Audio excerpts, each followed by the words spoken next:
मैं सुलभ दुबे आप लोगों के साथ आज इकोनॉमिक्स के कुछ क्वेश्चंस जो दिए गए हैं आपके टेस्ट पेपर 5 में डिस्कस करेंगे, है ना।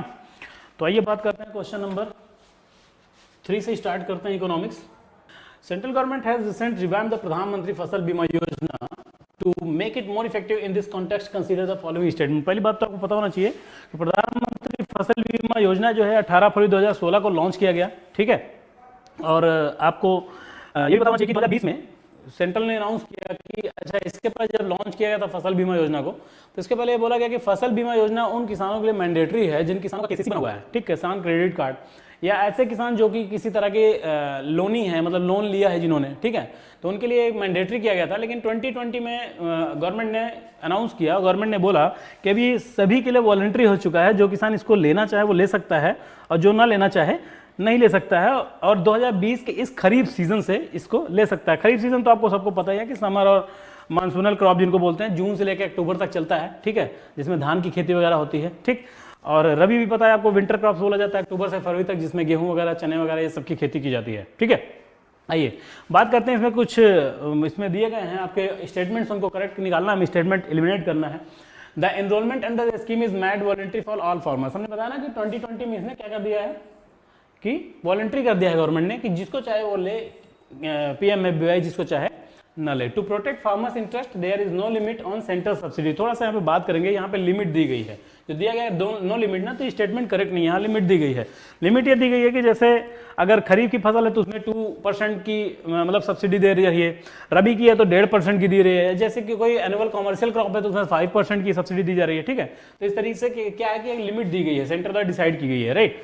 और sir third statement is the insurance companies have to spend 0.5% of the total premium collect और on information education and the communication activity. हाँ बिल्कुल सही बात है कि इसमें 5% के जो आप कुल इकट्ठा किया जाएगा, जो भी प्राप्तियां होंगी उनको कहाँ कहाँ पे खर्च करेगा, ये दिया गया है, जैसे कि information education and the communication, ठीक है, ऐसी एक्टिविटीज में करेगा। तो थर्ड इसमें ऑप्शन जो हमारा है ये पहला सही है और तीसरा सही है। So 1 and 3 is the correct option, option C is the correct option, ठीक है। आइए बात करते हैं नेक्स्ट क्वेश्चन पे, and here is the question number 19। Question number 19 is saying, क्या बोला question number 19, which among the following is are the accounted for under the balance of invisible in the balance of payment, ठीक है। Balance of payment तो आपको पता है क्या होता है, बैलेंस ऑफ पेमेंट, ठीक, क्या बोलता है बैलेंस ऑफ पेमेंट क्या होता है, ठीक, मतलब कितना क्रेडिट हो रहा है, कितना डेबिट हो रहा है, दैट मीन्स कितना मतलब इंपोर्ट कर रहे हैं, कितना एक्सपोर्ट कर रहे हैं, ठीक है। उसको टोटल जो होता है बैलेंस ऑफ पेमेंट दिखाना पड़ता है कि दोनों बैलेंस है या नहीं बैलेंस है।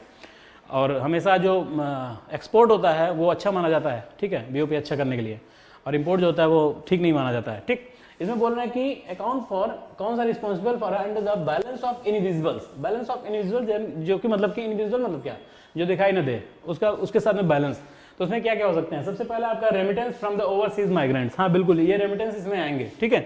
Second export of software services, ठीक है, ये भी आएगा, लेकिन एफडीआई इसमें नहीं आएगा, ठीक है, एफडीआई से एक्सक्लूडेड है।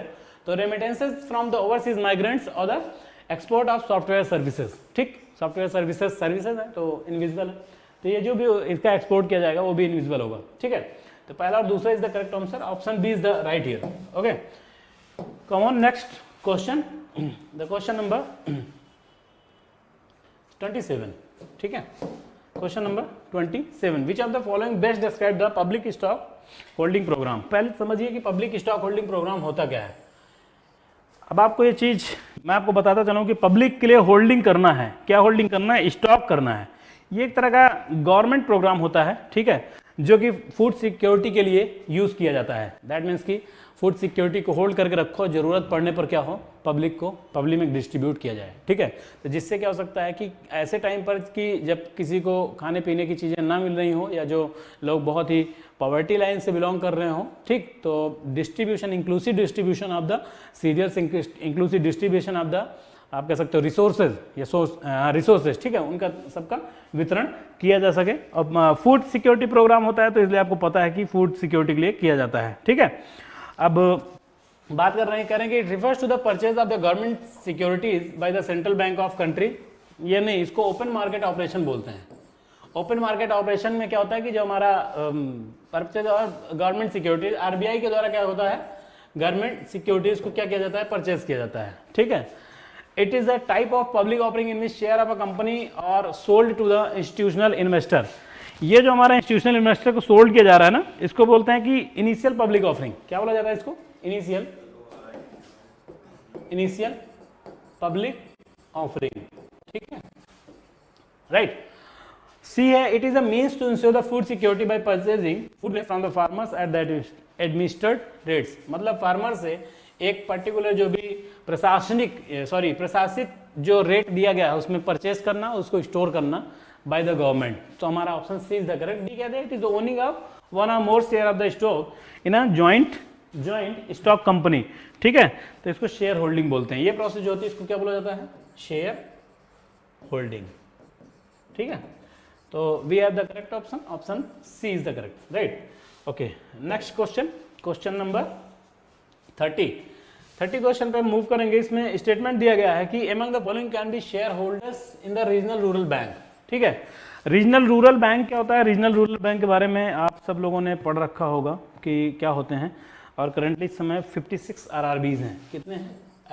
एज पर द 56 RRBs, ठीक है। 56 RRBs इस समय वर्किंग में है as per the April 2020 data. April 2020 data के हिसाब से 56 RRBs इस समय कार्यरत हैं, ठीक है। सबसे बड़ा जो RRB है वो केरला ग्रामीण बैंक है, ठीक है, आपको ये भी पता होगा। अब इसमें कह रहे हैं कि इसमें किसका कितना परसेंटेज होता है, या इसमें कौन कौन से जो हैं अंशधारक हो सकते हैं, ठीक है, शेयर होल्डर्स हो सकते हैं।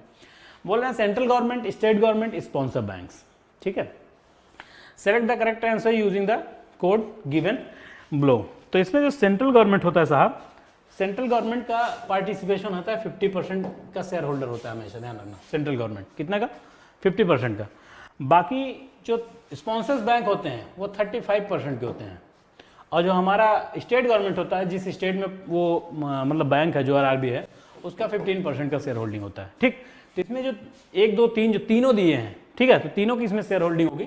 D option is the correct, 1 2 and the 3, ठीक है। आइए अगले क्वेश्चन पर मूव करते हैं। और नेक्स्ट क्वेश्चन है हमारा क्वेश्चन नंबर 39, ठीक है। 39 नंबर क्वेश्चन इज सेइंग कि निम्नलिखित में से कौन सी पारगमन मुद्रा का वर्णन करता है? Describe the term cross currency, ठीक। A pair of currencies traded in forex that does not include the US dollar. It represent illegal trade in foreign currency. The value of the domestic currency is pest to a foreign currency. It is a currency that moves quickly between the financial market to gain short term returns. Actually अब इसके बारे में अगर बात करेंगे तो हम आपको ये चीज़ बताते चलें कि कभी भी ये कोई इलीगल एक्टिविटी नहीं होती है, ठीक है। और क्रॉस करेंसी जो होता है वो ऐसे करेंसीज पेयर को डिनोट करता है, ठीक है, कि जिसका ट्रेड फॉरेक्स के लिए किया जा सके। फॉरेक्स मतलब कि फॉरेन एक्सचेंज के लिए किया जा सके। और उस फॉरेन एक्सचेंज में कभी भी ये जो क्रॉस करेंसी टर्म है ना, इसमें कभी भी हमारा US डॉलर इंक्लूड नहीं होता है, ठीक है। US डॉलर कभी भी इंक्लूड नहीं होता है।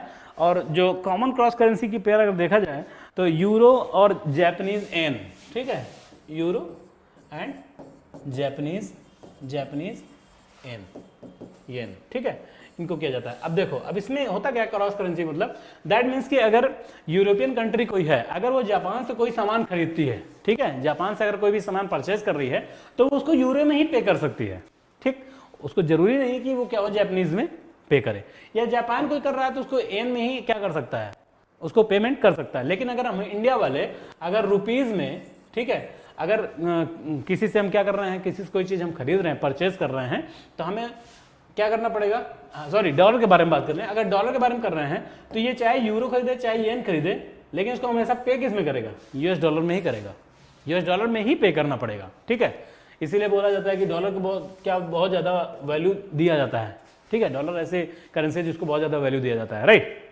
चलिए, तो हमारा statement A is the correct option कि pair of currency traded in forex that does not include the US dollar, ठीक है, इसमें US डॉलर इंक्लूड नहीं होता है। It represent illegal trade in foreign currency, नहीं, बिल्कुल नहीं, बिल्कुल लीगल है ये, ठीक है, बिल्कुल लीगल है, ठीक। The value of the domestic currency is paid to a foreign currency. घरेलू मुद्रा का मूल्य विदेशी मुद्रा से मापी जाती है, नहीं, ऐसा भी नहीं है, मापी नहीं जाती है। दैट मीन्स कि उसने कुछ यूरो में दिया, उसने कुछ येन में दे दिया, ठीक है, तो ऐसे उसको मेजर नहीं करना है, right. People it is a currency that moves quickly between financial market to gain short term returns, नहीं long term returns, ठीक है। आइए बात करते हैं इसमें, नेक्स्ट क्वेश्चन पे बात करते हैं, क्वेश्चन नंबर 46, ठीक है। Question number 46 with reference to capital account convertibility consider the following statements. Capital account convertibility, अच्छा इसमें होता क्या है कि कैपिटल अकाउंट कन्वर्टिबिलिटी जो होती है this is a feature of nation, ठीक है, नेशंस का अपना फीचर होता है और ये एक तरह का फाइनेंशियल रिजाइम होता है। उसमें करता क्या है कि जो सेंटर्स होता है, ठीक है, उसके पास एक एबिलिटी होती है कि जो भी मतलब लोकल फाइनेंशियल असेट है उनको, ठीक है, उसका वो ट्रांजैक्शन कर सकता है किसमें, किसी भी फॉरेन फाइनेंशियल असेट्स में, ठीक है, मतलब लोकल फाइनेंशियल असेट्स का ट्रांजैक्शन कर सकता है किसमें, फॉरेन फाइनेंशियल असेट्स में। तो उसी को हम क्या बोलते हैं, सीएसी, या इसको बोलते हैं कैपिटल अकाउंट कन्वर्टिबिलिटी, ठीक है। बात करते हैं इसमें ऑप्शंस के बारे में, क्या क्या ऑप्शंस दिए गए हैं।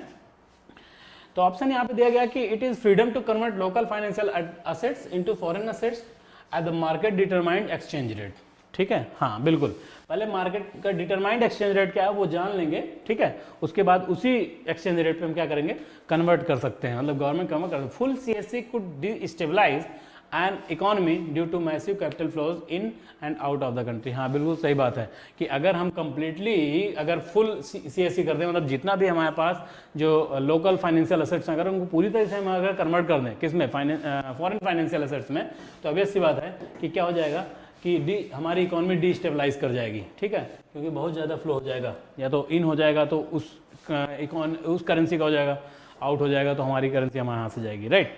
So option 1, sorry, statement 1 is correct, statement 2 is correct, so we have the option C, both 1 and 2 is the correct option, ठीक है। आइए नेक्स्ट बात करते हैं नेक्स्ट क्वेश्चन पे, and here the question number 86, ठीक। Question number 86 is about the term quantum key distribution is office used in context of quantum key distribution. अगर आपको याद हो तो मैं शायद सेकंड पेपर में मैंने क्वांटम क्रिप्टोग्राफी के बारे में बात किया था, ठीक है, तो उसमें हमने बात किया था कि जब भी हम किसी भी टेक्स्ट को यहाँ से अपने पास से किसी सेंडर को भेजते हैं, ठीक है, तो हमारे पास एक की होती है, ठीक, जिसको हम प्राइवेट की कहते हैं, राइट। प्राइवेट की से क्या होता है, हमारे पास होता है, हम कोई भी प्लेन टेक्स्ट करते हैं लेकिन वो टेक्स्ट कैसा हो जाता है, एनक्रिप्टेड हो जाता है, तो एनक्रिप्टेड टेक्स्ट हो जाता है, ठीक है। अब जब जिसके पास रिसीवर जो है, हम उसके पास अगर सेंड कर रहे हैं, सॉरी मैंने पहले सेंडर बोला था शायद, तो जो रिसीवर है वो हमारा जब टेक्स्ट पाता है तो उसकी जो डिवाइस होती है उसके पास भी एक प्राइवेट की होती है।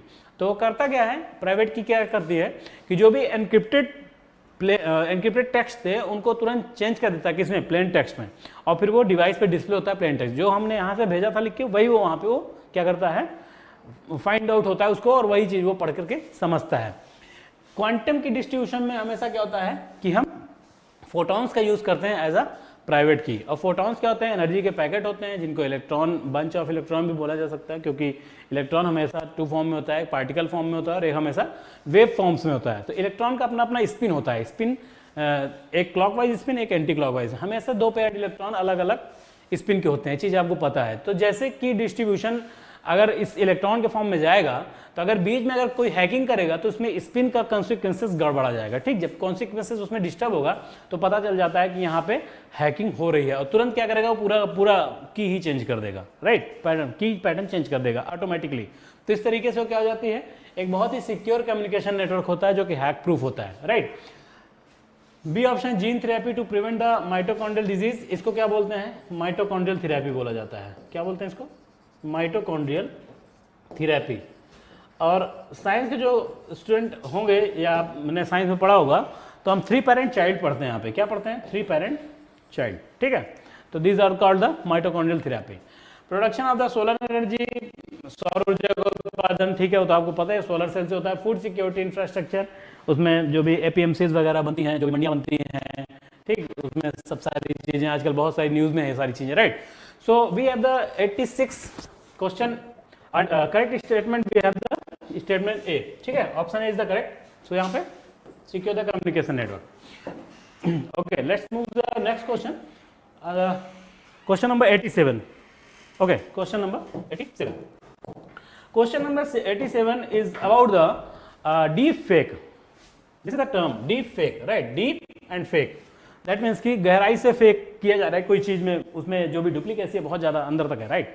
तो डीप फेक के बारे में बात करते हैं। स्टेटमेंट पढ़ते हैं, बोल रहे हैं कि it is a manufacturing of the counterfeit products which look alike original product. अच्छा, it is an internet fraud related to the digital payment. It is a software malware that steals data of host computer by behaving as an original owner of the system. It is a manipulated digital representation produced by artificial intelligence that yields fabricated image and sound that appears to be real. Deep fake आज इस time पे एक ऐसा term है, ठीक है, जो कि जितने भी हमारे सिंथेटिक मीडिया चल रहे हैं, ठीक है, सिंथेटिक मीडिया की अगर हम बात करें तो जैसे कि आजकल OTTs आप सब जानते होंगे ना कि OTTs पे बहुत सारे ऐसे प्रोग्राम चलते हैं, राइट. तो वहाँ पे लुक अलाइक चीज़ों को एकदम प्रदर्शित करना, राइट, कि कोई लड़की होगी तो बिल्कुल दिखेगी जैसे कैटरीना कैफ, राइट. तो लुक अलाइक क्या करेंगे, बिल्कुल का बिल्कुल उसका जो जेस्चर है बॉडी का, है ना, पूरा का पूरा जेस्चर एक डेमोग्राफिकली चेंज कर देंगे. पूरा का पूरा फेस जो होगा look alike a heroine, look alike an actress, look alike an actor, right. तो कंप्लीटली पूरी तरीके से क्या कर देगा, उसको चेंज कर देगा. और इसका बहुत ज़्यादा मिसयूज़ हो रहा है डीप फेक का, जैसे in the pornographic field, right. Pornographic field में look alike porn movies create करना. और इससे क्या हो सकता है, जैसे आइडेंटिटी किसी की छुपाना, किसी की आइडेंटिटी छुपाने के लिए क्या करना कि भाई बंदा कुछ और है, उसको बना कुछ और दिया जाता, फोटो इमेज उसका कुछ और लगा दिया गया. So these are the deep fake, right. So option D is the correct option. It is a manipulated digital representation produced by the artificial intelligence that yields fabricated image and the sound that appears to be real. ठीक है, D option is the correct. Okay, अगला question हमारा, okay, question number 88. Question number 88, which is the following are the core function of the United Nations multidimensional peacekeeping operations. ठीक है, peacekeeping operations आपको पता है कि peacekeeping force, यूनाइटेड नेशन है the peacekeeping force, और हमारी इंडिया के जो peacekeeping force है वो सबसे ज़्यादा personal are there in the peacekeeping force of the United Nations. बोल रहे हैं कि क्या क्या इसमें ऑपरेशन हो सकते हैं peacekeeping force के, मल्टीडायमेंशनल ऑपरेशन जो हैं. पहला स्टेबलाइजेशन ऑफ द पॉलिटी, राजनीति का स्थिरीकरण, peace consolidation, support the organisation of the election. अब बात करते हैं इसके बारे में. तो यहाँ पे हमारा जो स्टेबलाइजेशन ऑफ पॉलिटी, ठीक है, जैसे जहाँ कहीं पे अगर पॉलिटिकल स्टेबलाइजेशन नहीं हो रहा है, किसी तरीके से कोई आंतरिक गड़बड़ी हो रही है, या आप कहो कि जहाँ पे बहुत ज़्यादा टेररिस्ट अटैक हो रहा है, ठीक, और उस कंट्री का पॉलिटिकल स्टेबलाइजेशन नहीं हो रहा है, वहाँ पे भी ये पीस कीपिंग फोर्स भेजा जाता है. किसके द्वारा, यूनाइटेड नेशंस के द्वारा. ठीक, शांति संसाधन बिल्कुल पीस कंसोलिडेशन करेगा ही, उसका प्रसार करता है कि हमेशा हर जगह शांति रहे, राइट, पीस कायम रखे. उसके बाद support the organisation of the election. ठीक है, बिल्कुल जैसे डेमोग्राफिक चेंज, अगर कहीं पे किसी कंट्री में डेमोक्रेटिक कंट्री है कोई, तो वहाँ पे वो डेमोक्रेसी बनी रहे, उसके लिए भी हमारी पीस कीपिंग फोर्स भेजी जाती है यूनाइटेड नेशंस के. ठीक है, तो these all are the three work, ठीक है, three multi dimensional task of the this peace keeping operation by the peace keeping force. ठीक है, so we have the correct option, option A 1, 2 and 3. अच्छा, इसमें थोड़ा सा जो यूएन हमारा, इसका 24 अक्टूबर 1945 को सैन फ्रांसिस्को में किया गया था, इस्टेब्लिश किया गया था, ये पता होगा आपको. उसके अलावा इसका जो हेडक्वार्टर बोले तो न्यूयॉर्क में है. एंटीरियो गुटेरस जो है इसके करंट के आपके क्या हैं, प्रेसिडेंट हैं, चेयरपर्सन है, जो भी कहना चाहे आप कर सकते हैं. तो these are about our the question related to the economics. Okay.